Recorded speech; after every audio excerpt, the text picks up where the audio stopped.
This video is sponsored by Squarespace, the all-in-one platform to build a beautiful online presence. I'm finding the process very tricky. God, it's effective for getting my ideas down the page. This story is making amazing headway. Currently, the story is called Hello everyone and welcome back to another video. Today we are back with another author routine attempt. So far we have done Haruki Murakami, Donna Tartt and Virginia Woolf, and you guys seem to be enjoying this series, so we're gonna keep it up. A while ago I put a call out on Instagram stories to ask you guys which author routine you'd like to see next, and overwhelmingly the response was Neil Gaiman. This makes a lot of sense given the fact that Neil Gaiman is my favorite living writer. I've spoken about his work so much on this channel. I've filmed reading vlogs dedicated to him. He's featured in like every recommendations video I've ever done. I love Neil Gaiman to bits. So I was really excited to get to filming this video. Here is me recreating Neil Gaiman's writing routine. So first of all, who is Neil Gaiman and what is his routine? Neil Gaiman is an English writer born in 1960. He's famous for not only the Sandman series of comics, which is set in the DC universe and was very influential to the world of comics in general, but also a boatload of novels such as Coraline, The Graveyard Book, Ocean at the End of the Lane. He has written screenplays and short stories and picture books, and he wrote 2 episodes of Doctor Who, and he's done all of these amazing things across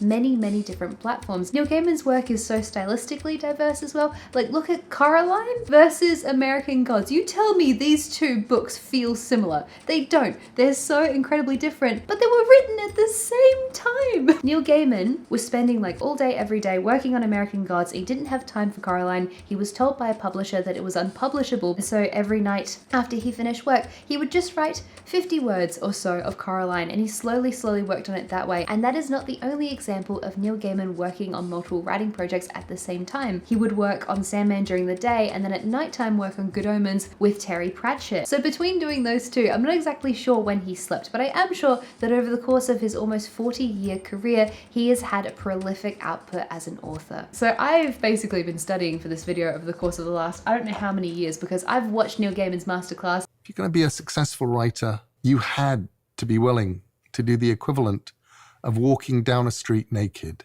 You had to be able to show too much of yourself. You had to be just a little bit more honest than you were comfortable with. I've watched like every single interview. And I went out to the bookshop and started looking for really good, scary books for 4-year-olds and couldn't find anything. And the initial plan with Coraline was something that was going to be about 2,000 words long. Started it and discovered as I started it that it very obviously wasn't a 2,000-word story. This is Neil Gaiman's routine. If I'm writing a novel, I'll probably get up in the morning, do email, perhaps blog, deal with emergencies, and then be off novel writing around 1 p.m. and stop around 6 p.m. And I'll be writing longhand, a safe distance from my computer. In regards to helping with distractions, he also adds, I would go down to my lovely little gazebo at the bottom of the garden, sit down, and I'm absolutely allowed not to do anything.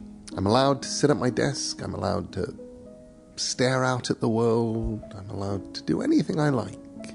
As long as it isn't anything, all I'm allowed to do is absolutely nothing or write. But writing is actually more interesting than doing nothing after a while. In terms of first drafts, he writes longhand. I started with Stardust. It was in my head being written in the 1920s, so I bought a fountain pen and a big notebook and wrote it by hand to find out how writing by hand changed my head. And it did, it really did. I was sparser, I would think my way through a sentence further, I would write less in a good way. Neil Gaiman likes to write with fountain pens, so what fountain pen does he use? I've never used a fountain pen, what should I do? And I will point them at Lamy, L-A-M-Y. So, for this particular routine, where is my pen? I feel very prepared for this routine because my fountain pen, which you guys often ask about, is also a Lamy pen. So for many years, I worked in retail. One of the jobs I had in retail was at a stationery store, and we used to sell these particular pens, and I always thought it was pronounced Lamy, but today we're gonna go with Lamy because that is how Neil Gaiman pronounced it. A fountain pen is such a fancy thing, so I would never have bought it for myself, but I was really happy that I got given it, and I love it to bits. I write with it all the time. It's so special. I love using purple ink, so that's what we're gonna be using today. We're gonna be working on a new short story for this video, but I swear I'll be back with a Project Teacup video really soon. So in order to recreate create this routine, I will, number one, write the very first draft of this story longhand in fountain pen in my notebook to see if it changes the way that I write. Number two, I will be working between the hours of 1 p.m. and 6 p.m. This suits me really well, so I'm really jazzed for this. Number three, I will distance myself as far away from my computer as physically possible. And number four, the last thing I'm gonna do is give myself permission to not write. And so I, like many of us, I think, if I'm like not in the middle of doing something, I'll just pick up my phone and start looking at it. So this time I'm gonna try really, really hard to sit there, do my writing, and if I'm not writing, do nothing. So I'm really excited for this routine. As I said, I feel like this suits me pretty well because I'm easily distracted. And also I do really like working between the hours of 1 and 6. I'm gonna be doing this for a whole week. However, before we jump into the video, I just wanted to thank the wonderful sponsor, which is Squarespace, back again for more sponsorship things in 2023. I'm so excited to be sponsored by them again. Here is voiceover Christy to tell you all about their fabulous platform. Squarespace is a website builder, which allows people to create lovely, interesting, and dynamic websites. As I mentioned, I love Squarespace. I made my website through them well before they ever reached out to sponsor me, and I couldn't be happier with my site. Squarespace is easy to use and it's affordable. They have a wide range of templates to choose from. They have powerful analytic tools so you can understand the people who are visiting your site, and they also have fabulous e-commerce features as well, which is very helpful if you ever want to open a shop. If you're looking to make a website, head to squarespace.com for a free trial. And when you're ready to launch, go to squarespace.com/Christy and Jones to save 10% off your purchase of a website or domain. Today is day one of this challenge, and I'm going to do my equivalent of going and heading to the gazebo to write, which means that I need to go find somewhere to do my writing with my fountain pen in my notebook away from distractions. My strategy for today is that I'm going to head to the library, so let's go head back to the library and we can begin this challenge.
We are very much all done with the first day of this challenge. The result so far of me spending all that time writing with a fountain pen is that my hand looks like this. Look, it's all pen. It's all covered in pen. It was a bit of a slow start, I'm not gonna lie. I am finding myself, as I'm writing in the journal with the fountain pen, I don't really have a bird's eye view of what I'm looking at, and like I feel like I can't zoom out and edit things really easily, which is quite obvious, but when you sit down and you're actually writing with a pen, it's like, oh, well, I can't move sentences around. I started writing this one section and I was like, oh my god, I need a paragraph before that, and I found that really frustrating. I scrapped quite a bit of what I was writing, but I ended up with, I'm probably gonna blur this because I don't think any of this needs to be seen by anyone, maybe 3.5 good pages. It's a first draft, so like they're not good, but I ended up with 3.5 pages of something.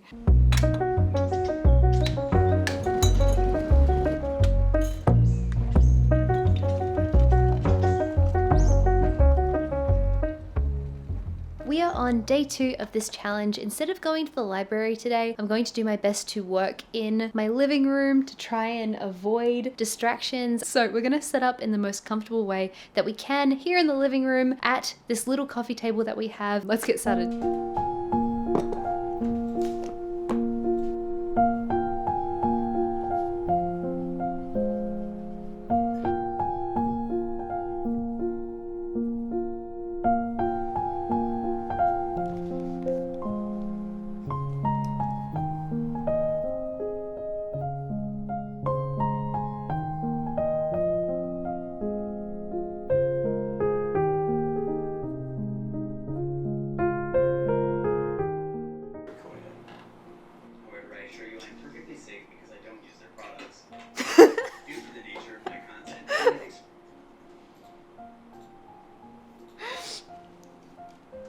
Thank you for sharing that.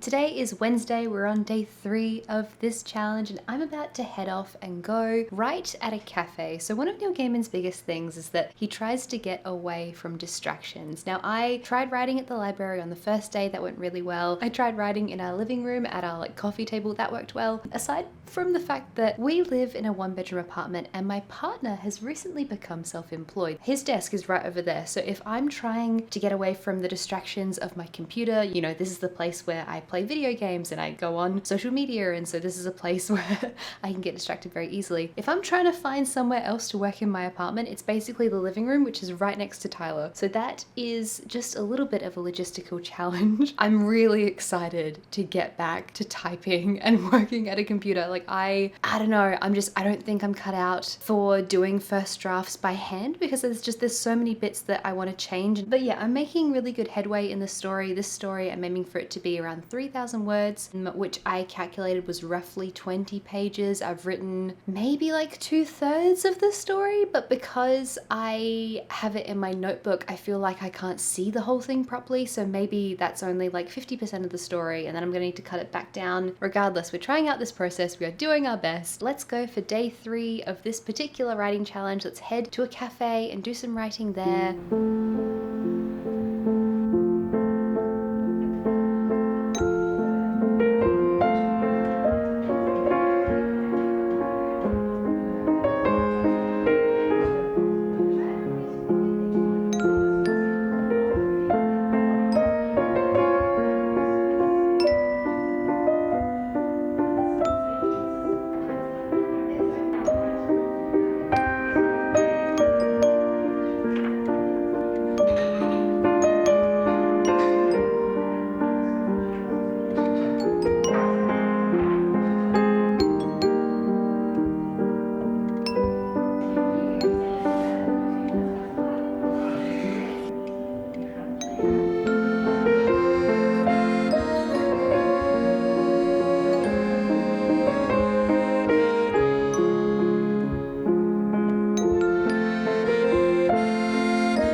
It is much later now. It was quite a rainy day, like a really nice cozy day to go and write at a cafe.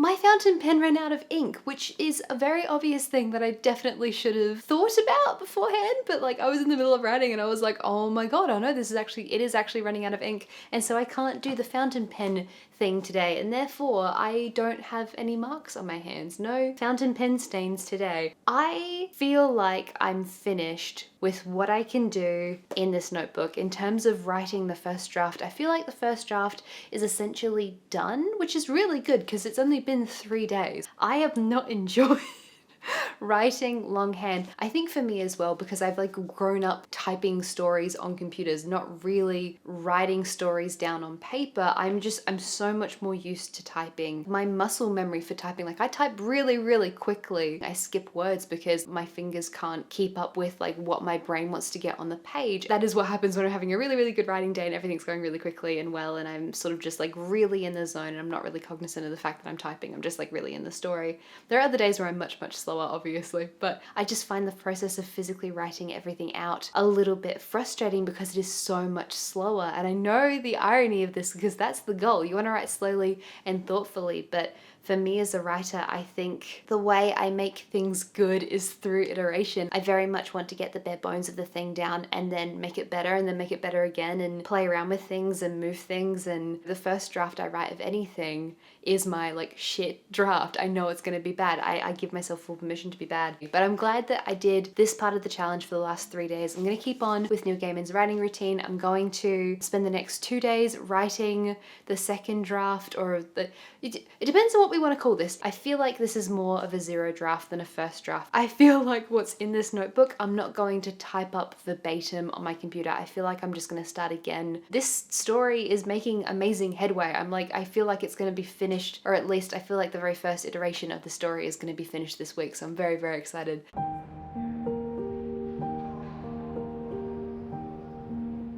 I ended up doing a bit of work on the story last night because I got really, really excited, and I'm not 100% sure on the ending just yet. I feel like the story is a little bit too long and so I need to cut down a whole bunch of stuff. But I wrote the first like page-ish of this story, like the first like polished page, because obviously I have the version in the notebook and now I'm going to start typing it up. So okay, let's just like wind it back a little bit. I find it really difficult to speak in detail about Project Teacup, which if you've been here for a while, that's the novel I'm currently working on. Very soon I'm going to be starting the third draft for that story. And it's like, because I want the book to be traditionally published one day, I don't know how much information I should realistically share because like I want to be professional and I don't know, and I don't have the context, and I'm not sure what I can and can't share. So like I've not shared the title, I've not shared the synopsis or the characters or anything about that. I've just been like silent because I genuinely don't know how much I should or shouldn't share about that. So I've elected to share nothing. This story, however, is a short story which I'm hoping to submit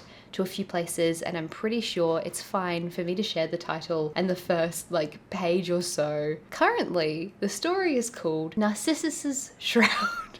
Narcissus being the like figure in Greek mythology who essentially is like where we get the word narcissist from. Narcissus sees his reflection in the pond in the forest and falls in love with it because he's really beautiful, and then he comes back like every day and he becomes really obsessed with it, and then he ends up dying there.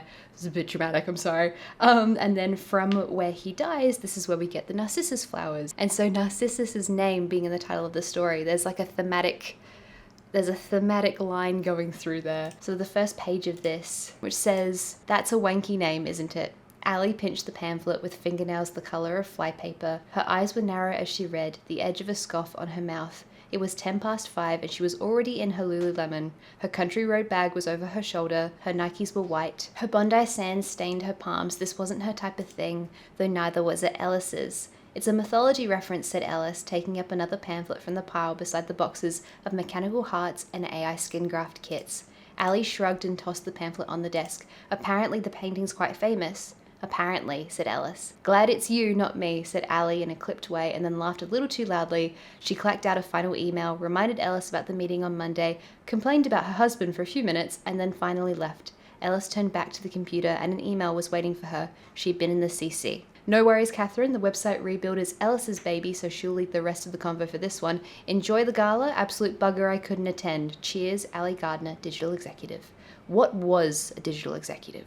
Ellis rolled her eyes and turned back to the website. And so that's the first bit of the story that I currently have that I'm sitting on. Essentially, the story is about a young woman who works for a tech startup, and through the process of performing her job ends up coming across this painting at a gala. And so it's kind of about her relationship with the painting and what she discovers about herself because of the painting. And there's also a speculative element here, and there's some creepy elements because the painting is not just a painting. The clouds are really dark and angry looking outside. I think it might rain again.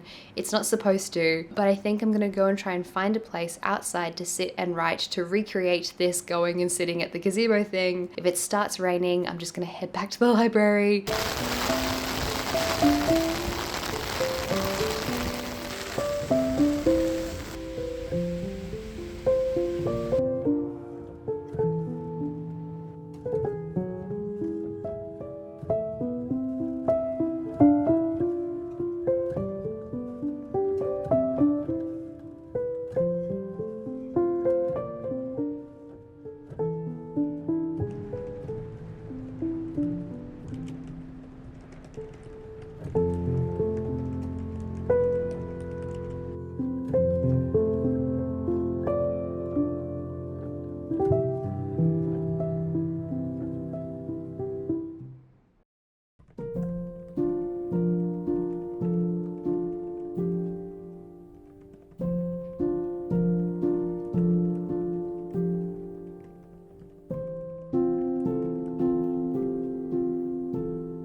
I think this is maybe the most successful author routine attempt I've done so far, even though from a writing perspective, the writing aspect of this was definitely the most challenging. I spent 3 days writing in my journal. It was a very long 3 days, but I felt like I made a lot of headway in the story very, very quickly. And now I'm sitting here 1 week of writing later and I have a complete short story. And so I'm really incredibly happy because I didn't expect at all for this short story to be complete this week. This is just a really happy surprise and I'm really, really jazzed about it. The short story is currently sitting at 4,000 words. I'm gonna let it rest for a little while and then I'm gonna go back to it and edit it, but I'm super duper happy with the outcome of this author routine attempt. So what did I learn out of trying Neil Gaiman's writing routine? Number 1, I don't like writing in fountain pen, but God, it's effective for getting my ideas down on the page. Me just sitting there and forcing myself to write everything in a space where I can't be distracted by my computer was incredibly helpful to me. Number 2, I love working between the hours of 1 and 6. It was a little bit difficult sometimes because some of the places I went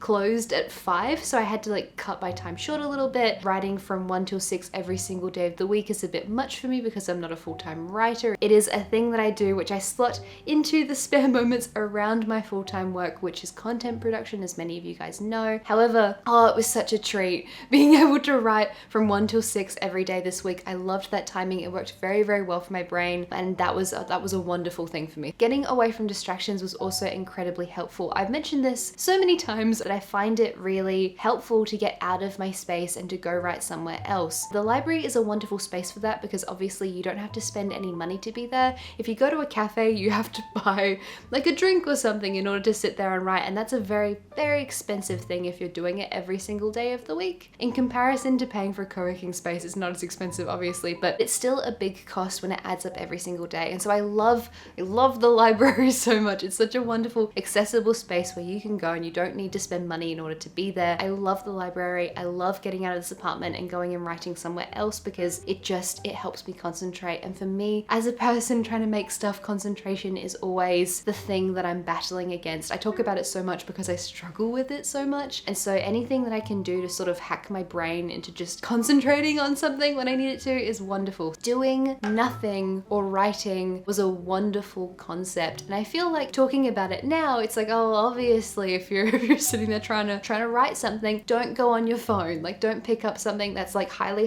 stimulating and is going to encourage you to constantly like not concentrate. But giving yourself the permission to do nothing, I think, is a really wonderful thing. Saying, okay, I can sit here, I can write, or I can do nothing. Both are perfectly fine, I think, was a very liberating thing. And there was a lot of moments where I was at the library just staring out into space, and I had to be really comfortable just sitting there being very bored, but it was immensely helpful. I have found this routine to be the most successful for me by far compared to any of the other ones. This has helped me write the very most. In addition to writing that 4,000 word short story over the course of Thursday and Friday, I also did so many pages of writing in my notebook, and I found that through doing that first draft, I really did flesh out all of my ideas, and it made it very easy for me when I came to the page and started typing everything up. I don't know if I'm going to try this again with the notebook because I found the process so difficult and frustrating, but it clearly worked really well for me. So I might try it again with another short story, but overall Neil Gaiman's routine was a massive success for me,